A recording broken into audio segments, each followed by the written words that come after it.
തൃശ്ശൂരിലെ പരാജയവുമായി ബന്ധപ്പെട്ടാണ് ചില പ്രയോഗങ്ങളൊക്കെ ഉണ്ടായിരുന്നു. താങ്കളുടെ വിയർപ്പൊപ്പി വീശി തന്നുമൊക്കെ താങ്കളുടെ കൂടെ നിന്നിരുന്ന പലരുമൊക്കെ താങ്കളെ ചതിക്കുന്നവരുടെ അല്ലെങ്കിൽ താങ്കളെ പിന്നിൽ നിന്ന് കുത്തുന്നതിൽ മുൻപന്തിയിലുണ്ടായിരുന്നവരാണെന്ന് പറഞ്ഞിരുന്നു. അപ്പോൾ ഒരു തിരഞ്ഞെടുപ്പിൽ ഒരു പ്രധാനപ്പെട്ട നേതാവിനെ പരാജയപ്പെടുത്താൻ ശ്രമിച്ചവരെയൊക്കെ വീണ്ടും പരിഗണിക്കുന്ന ഒരു ഘട്ടം വരികയാണെങ്കിൽ അത് ആശ്വാസ്യമായൊരു പ്രവണതയാണ്. അല്ല, ഞാൻ അതിനെക്കുറിച്ച് കമൻറ്റ് പറയുന്നില്ല. കാരണം എല്ലാ കാര്യങ്ങളും തീരുമാനിക്കേണ്ട പാർട്ടിയാണ്. പക്ഷേ ജനത്തിനെല്ലാം അറിയാം ആരൊക്കെ ചെയ്തു, ആരൊക്കെ എന്തൊക്കെ പ്രവൃത്തി ചെയ്തു എന്ന് നന്നായിട്ട് അസസ് ചെയ്യുന്നവരാണ് ജനങ്ങൾ. മണലൂരിൽ പ്രധാനപ്പെട്ട വാർത്ത, ടി.എൻ. പ്രതാപൻ പരാജയപ്പെട്ടിരിക്കുന്നു, സി. രവീന്ദ്രനാഥ് വിജയിച്ചിരിക്കുന്നു.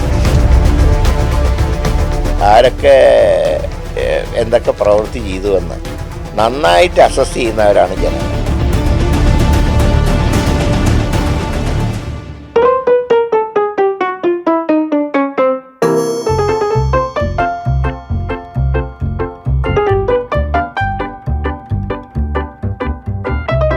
പക്ഷെ ജനത്തിനെല്ലാം അറിയാം